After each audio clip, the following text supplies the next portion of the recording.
Muchas gracias, señor presidente. Bueno, yo quiero, en primer lugar, valorar el esfuerzo que se hizo ayer y valorarlo en el sentido de que se permitió la posibilidad de que se encontraran actores de la política nacional con postura y posiciones absolutamente antagónicas y postura y posiciones sociales y políticas completamente diferentes.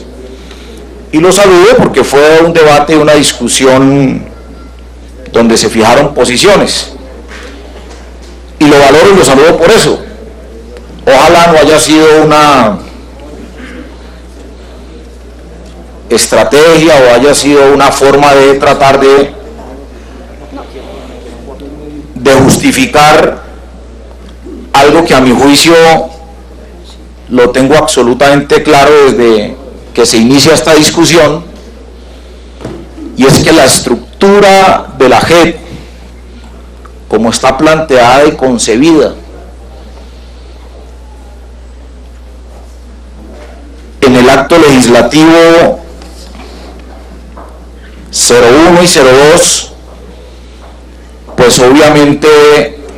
no permiten que este proyecto que está hoy en discusión pueda imprimirle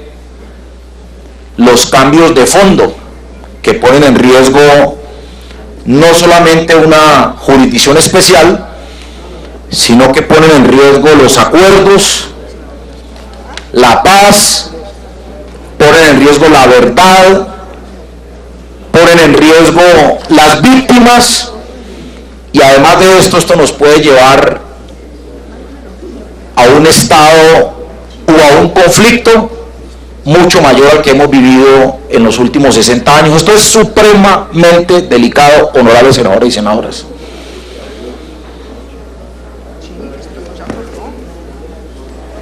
Aquí no se trata, señor presidente, yo le invito que haya un orden en la comisión. Por favor, se solicita absoluto silencio. ¿Vale? Con profundo cariño, señores asesores, señores congresistas, señores asistentes, por favor, absoluto silencio. Continúe, señor senador. Muchas gracias, señor presidente. Entonces, aquí no se trata de fijar posiciones políticas a fondo o radicalizarnos en una u otra posición, honorables senadores y senadoras y colombianos y colombianas. Aquí estamos discutiendo nada más y nada menos si modificamos una justicia transicional que hoy se aplica a partir de un conflicto que duró más de 60 años, en unas negociaciones que duraron tal vez más de 4 años y que hoy tienen al país, querámoslo o no, en unas condiciones de menor violencia,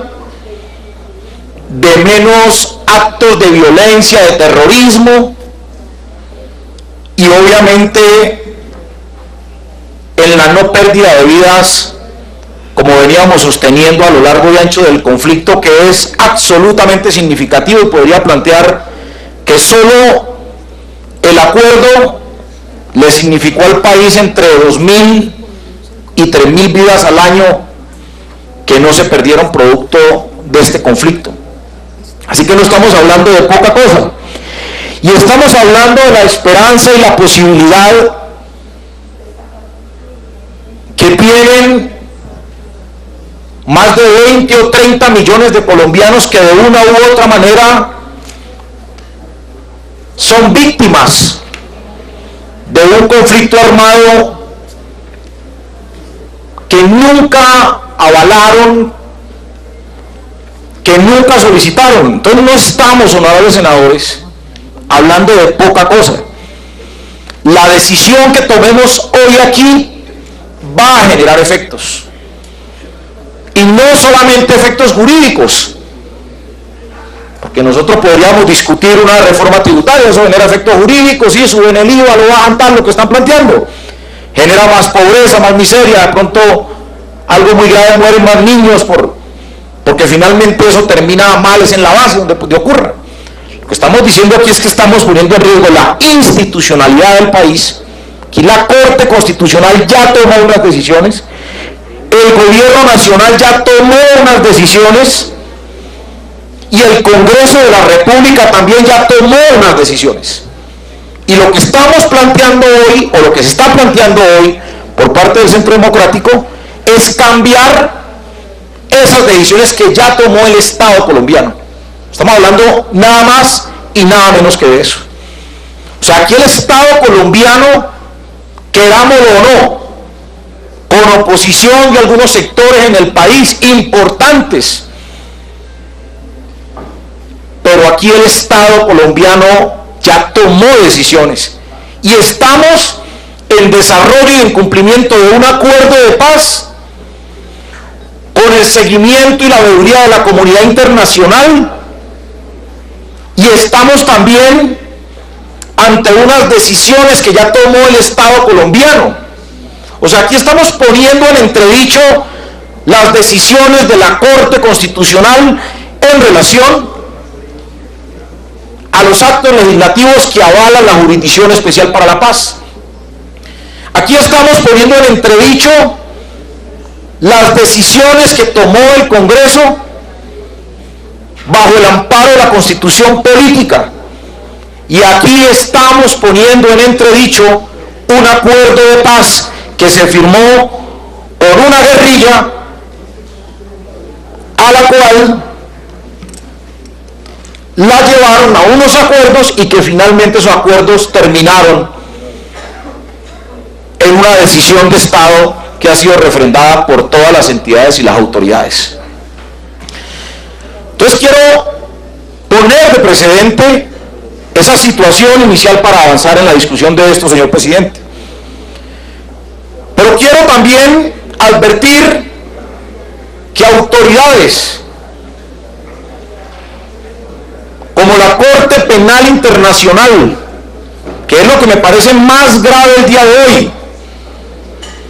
y me quiero referir de manera concreta a las declaraciones que ha dado el fiscal adjunto de la Corte Penal Internacional, alertándonos sobre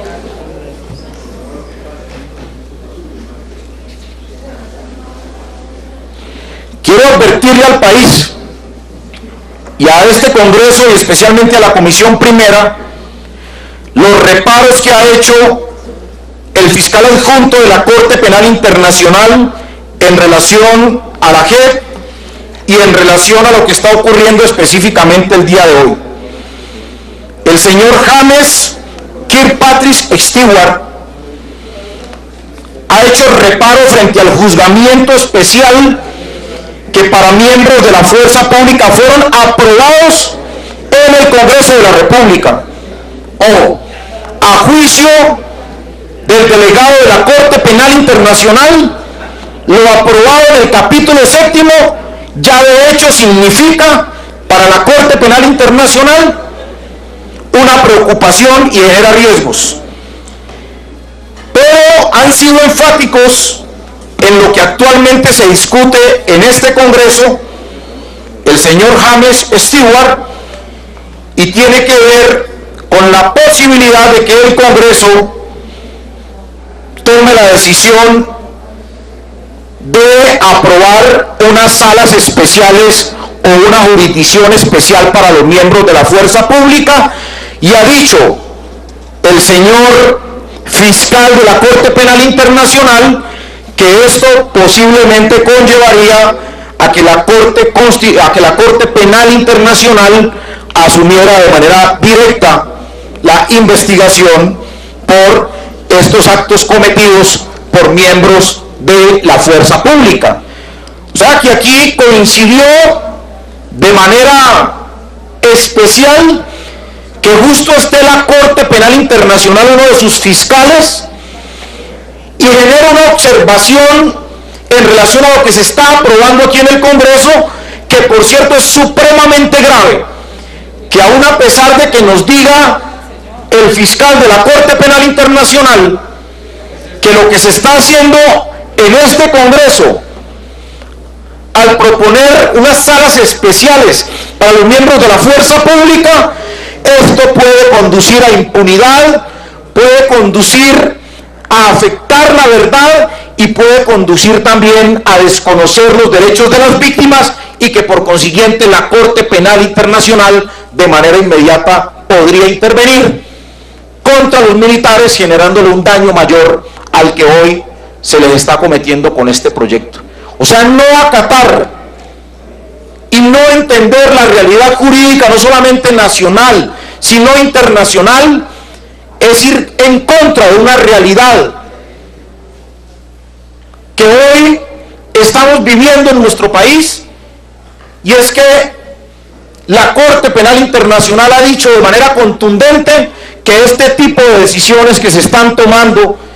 o que se están discutiendo aquí en el Congreso afectan los derechos de las víctimas y afectan los derechos a la verdad y los derechos acordados previamente Colombia con las Naciones Unidas y los demás órganos multilaterales. En ese sentido, quiero significar que aún a pesar de la discusión de ayer, aún a pesar de la debilidad constitucional y de ir en contravía de decisiones de Estado en este país, se insiste el día de hoy en implementar una JEP especial para miembros de la fuerza pública, y eso definitivamente es inaceptable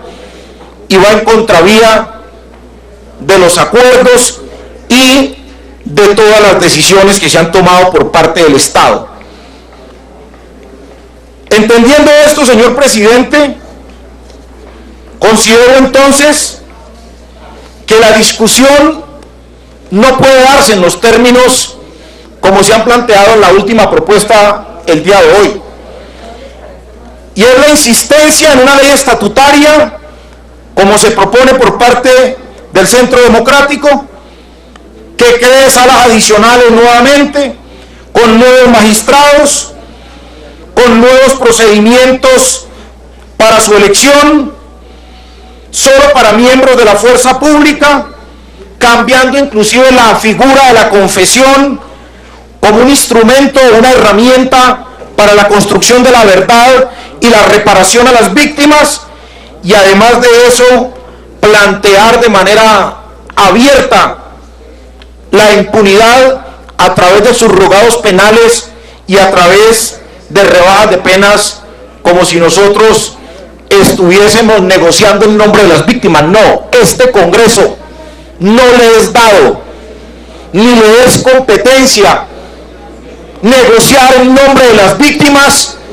Yo le pido a los asesores, presidente, que nos ayuden. Muchachos, continúe, señor senador. No le es dado a este Congreso ni tenemos la competencia